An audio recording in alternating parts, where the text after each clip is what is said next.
السلام علیکم ورحمۃ اللہ وبرکاتہ۔ سفر سے واپسی پر ہم بستری کرنا کیوں ضروری ہے؟ ہم بستری کے شرعی آداب۔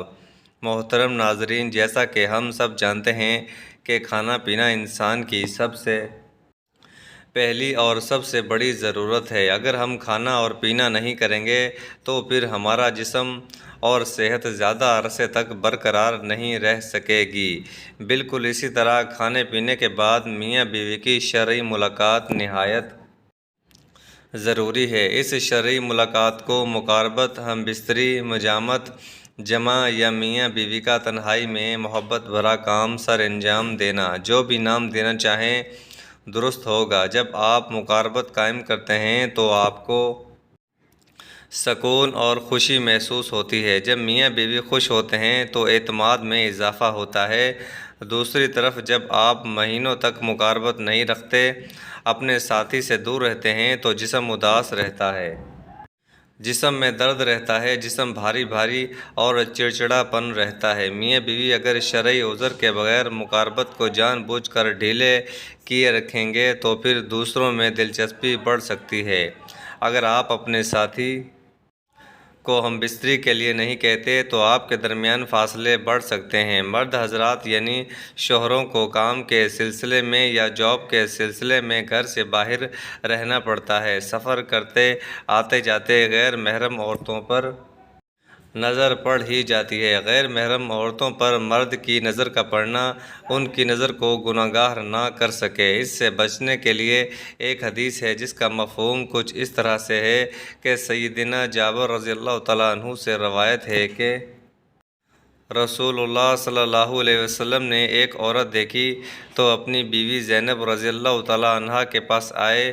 وہ کھال کو دباغت دے رہی تھی۔ آپ صلی اللہ علیہ وسلم نے ان سے اپنی بشری ضرورت پوری کی، پھر اپنے صحابہ کرام کے پاس آ کر فرمایا، غیر عورت شیطان کی صورت میں آتی ہے اور شیطان کی صورت میں جاتی ہے، لہٰذا تم میں سے کوئی کسی عورت کو دیکھ لے تو اپنے بیوی کے پاس چلا جائے۔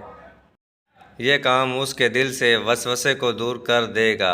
آدمی جب سفر سے واپس آئے تو اپنی بیوی کو اپنی واپسی سے آگاہ کر دے، بلکہ اپنے آنے کے صحیح وقت سے اس کو باخبر رکھے، تاکہ بیوی شوہر کے لیے خود کو تیار کر لے، اپنے آپ کو صاف ستھری بنا لے، خوشبو لگا لے اور بن سنور لے۔ اور مرد کے لیے مشروع ہے کہ سفر سے واپس ہو کر اپنی بیوی سے جمع کرے، اور خاص طور پر جب لمبے سفر سے واپس ہوا ہو۔ حضرت جابر بن عبداللہ رضی اللہ تعالیٰ عنہ نے نبی کریم صلی اللہ علیہ وسلم سے روایت کی ہے کہ آپ نے فرمایا، جب تم میں سے کسی کی گھر واپسی بھی ہو جائے تو اچانک رات کو گھر واپس نہ آئے۔ نبی کریم صلی اللہ علیہ وسلم کا یہ ارشاد ہے کہ جب تم میں سے کوئی رات کو سفر سے آئے تو راتوں رات اپنی بیوی کے پاس نہ جائے جب تک کہ بیوی اپنے بال وغیرہ صاف نہ کر لے اور عورت کنگھی چوٹی نہ کر لے۔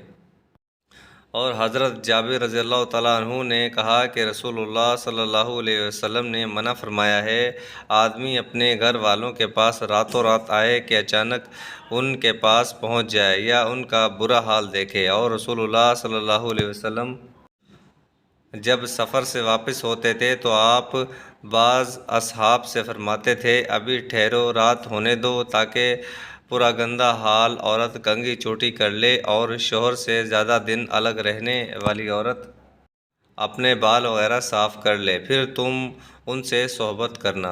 حافظ ابن حجر رحمۃ اللہ علیہ نے اس حدیث کی شرح میں فرمایا، جو شخص اپنی بیوی کے پاس لمبی غیر حاضری کے بعد ان کو بتائے بغیر آ جاتا ہے، وہ اکثر ایسی چیزوں سے دوچار ہوتا ہے جو اسے بری لگتی ہیں، یا تو وہ اپنی بیوی کو بغیر صاف صفائی کیے اور مطلوبہ زیب و زینت سے خالی پاتا ہے، تو یہ بات زوجین کے درمیان نفرت کا باعث ہوتی ہے، اور اس کی طرف نبی کریم صلی اللہ علیہ وسلم نے ارشاد فرمایا ہے، تاکہ عورت اپنے بال صاف ستھرے کر لے اور کنگھی کر کے پراگندگی دور کر لے۔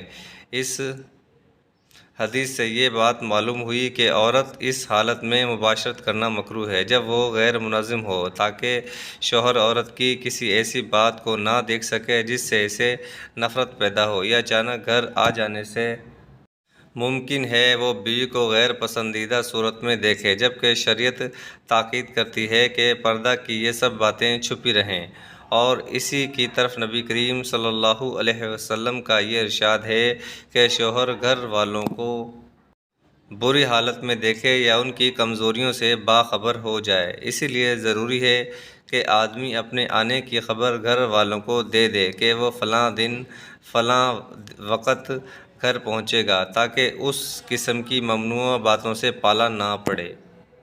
اور یہ بھی مناسب ہے کہ عورت زیب و زینت کر کے شوہر کو اپنی طرف مائل کر لے تاکہ اسے نفرت نہ ہو۔ چنانچہ نبی کریم صلی اللہ علیہ وسلم کی بعض بیویوں نے آپ صلی اللہ علیہ وسلم سے کہا، اگر عورت شوہر کے لیے بناؤ سنگار نہ کرے تو وہ اس کے نزدیک بے وقت ہو جائے گی اور اس کی نظر سے گر جائے گی۔ اور یہ صحیح ہے کہ حضرت عائشہ رضی اللہ تعالیٰ عنہا ایسا کرتی تھیں۔ چنانچہ ایک مرتبہ نبی کریم صلی اللہ علیہ وسلم ان کے پاس آئے تو دیکھا کہ وہ چاندی کے چھلے پہنے ہوئے ہیں، تو آپ صلی اللہ علیہ وسلم نے فرمایا، عائشہ یہ کیا ہے؟ انہوں نے کہا، یا رسول اللہ، میں نے اسے بنوایا ہے تاکہ آپ کے لیے بناؤ سنگار کروں۔ عورت کا ادب اور اس کی عظمت اسی میں ہے کہ وہ ہر موقع پر اپنی فطری و خلقی شرم و حیا ہی کو اپنائے رکھے۔ رسول اللہ صلی اللہ علیہ وسلم نے ارشاد فرمایا، تم میں سے جب کوئی اپنی اہلیہ سے مباشرت کرے تو اسے چاہیے کہ اس کا حق ادا کرے، پھر جب عورت کی حاجت پوری ہونے سے پہلے وہ اپنی حاجت پوری کر لے تو علیحدہ ہونے میں جلدی نہ کرے، حتیٰ کہ عورت بھی اس سے اپنی حاجت پوری کر لے۔ حضرت جابر رضی اللہ تعالیٰ عنہ فرماتے ہیں کہ رسول اللہ صلی اللہ علیہ وسلم نے باہمی کھیلنے سے پہلے مباشرت کرنے سے روکا ہے۔ میاں بیوی کا باہم ایک دوسرے کو بوسہ دینا اور چومنا یہ نہ تو دور جدید کی اختراع ہے اور نہ ہی مغربی عادات میں سے ہے، بلکہ یہ تو اسلامی طریقہ ہے جس پر ہر دور کے مسلمان کاربند رہے ہیں۔ بلکہ اسلام نے تو یہاں تک کہا ہے کہ بیوی کا بوسہ لینے سے نہ تو روزہ ٹوٹتا ہے نہ وضو۔ مباشرت کی ابتدا چھیڑ چھاڑ اور بوس و کنار سے ہو۔ اسی لیے رسول اللہ صلی اللہ علیہ وسلم نے ارشاد فرمایا کہ تم میں سے کوئی شخص اپنی بیوی پر مثل جانور کے نہ پڑ جائے، بلکہ دونوں کے درمیان پہلے کوئی قاصد ہونا چاہیے۔ پوچھا گیا، اے اللہ کے رسول، قاصد کون ہے؟ آپ نے ارشاد فرمایا، بات چیت اور بوسہ۔